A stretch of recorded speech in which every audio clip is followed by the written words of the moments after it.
Is there agreement on what's to be done? Is the disagreement really over how to pay for it? Or is there disagreement even over what is to be done on infrastructure? No, I don't think there's a lot of a disagreement over what needs to be done. I mean, I think the big question is whether the president is going to lead on this. The plan they put forward is really not worth the paper it's written on, I'm sorry to say. It's not a serious effort to really lead on infrastructure. If it's opening the conversation, I give them credit for that. But, you know, they've come to this conversation after the tax bill and after the spending bill. That makes the job harder. So you have the bottom line is are you going to invest federal dollars in this? Are you going to goose traditional funding sources? Are you going to leverage private capital in a smart way? And are you going to really bring the parties together in a bipartisan way to do this? Or are we just talking about something and not getting anything done? Unfortunately, the president's been long on rhetoric, real short on substance. So let's be a little more specific on what keeps this from becoming a serious effort. I mean, I think it's 55 pages. I read it. I'm sure you read the outline that he put out. Is it really a matter of the amount of federal money put into it as opposed to trying to leverage state and local? It's $200 billion, right? Well, it's not like we don't leverage state and local now. I mean, anybody who knows how infrastructure works knows that there's a state and local match. We don't. The states and localities are spending everything they can on infrastructure, and they're completely strapped for cash. I mean, talk to any governor, talk to any major authority executive director, talk to the states and localities. They'll tell you that they need help with their projects, and we should want to do it. We should invest in our own country. The federal government has to lead. So this sort of $100 billion is great for competitive grants and for matching. That's fine. But, you know, we're supposed to be talking about a $1.5 trillion plan. This is not that. But we should, and we could have done things. If you were serious, what you would have done is you would have linked infrastructure to tax reform. We could have used repatriation to capitalize an infrastructure bank. That would have been a serious proposal. We could talk about the tax treatment of municipal debt versus infrastructure debt. We could really make some ground there if you want to leverage private capital. That'd be a serious proposal. I mean, there's all kinds of things we could do. We should keep the gas tax from getting eroded by inflation. Maybe we could do something there if you were really serious about funding this thing. So, yeah. And by the way, there is big bipartisan support for this. Bill Schuster, who leads my committee in the House, the Transportation Infrastructure Committee, he wants to do a big bill. A lot of us will work across party lines. We get along great. It's a bipartisan committee.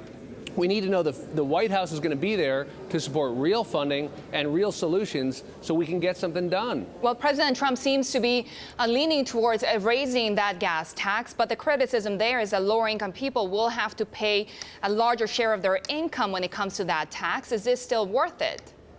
Look, it's only one arrow in the quiver, but it's been the traditional funding source.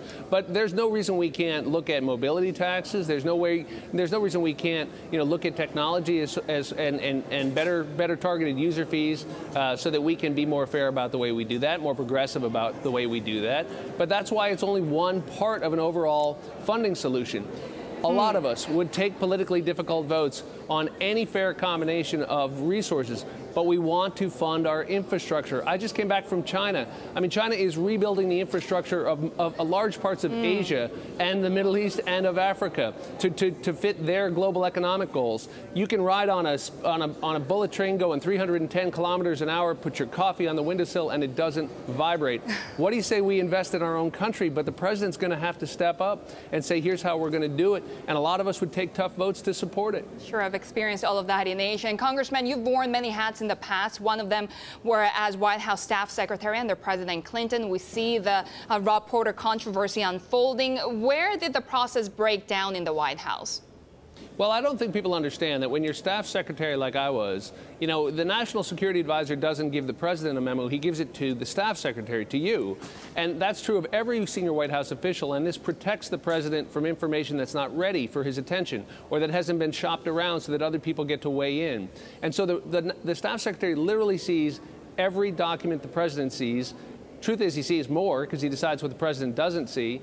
And that means all the national security information, stack of red folders on the desk marked top secret. There is a burn bag under the desk where you incinerate those memos when you're done, and they are collected every day.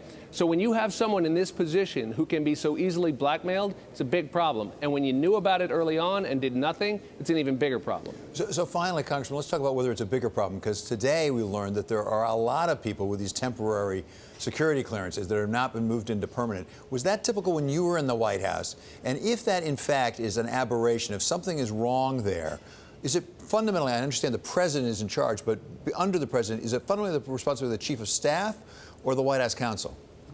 Well, both, but here's the deal. You don't know whether it's a problem or not because someone has an interim security clearance. It starts to look like a problem if it's taking a long, long time. That's usually a red flag. But it's normal to have an interim security clearance. But here's the point with Rob Porter. They knew at least as early as March. I mean, the truth is his ex-wives came forward to the FBI in January of 2017. First month of the administration. The FBI director said this week that he told the White House in March. That means for a year, they knew this information. That meant he could never get a clearance. So there's no point in having an interim clearance because you can never get the final one. And that means he shouldn't be seeing our nation's secrets when he has a secret of his own. For others, it may be the same thing. We've seen other resignations. We should get to the bottom of it. That's why it's good that Trey Gowdy and the Oversight Committee is going to actually do some oversight. We're going to be watching that. They need to. And then for others, it may be a simple explanation, and that's fine, and that's normal. But right now, what we see is a level of arrogance at the White House and a dismissiveness of a real issue about potential blackmail for someone seeing our nation's top secrets.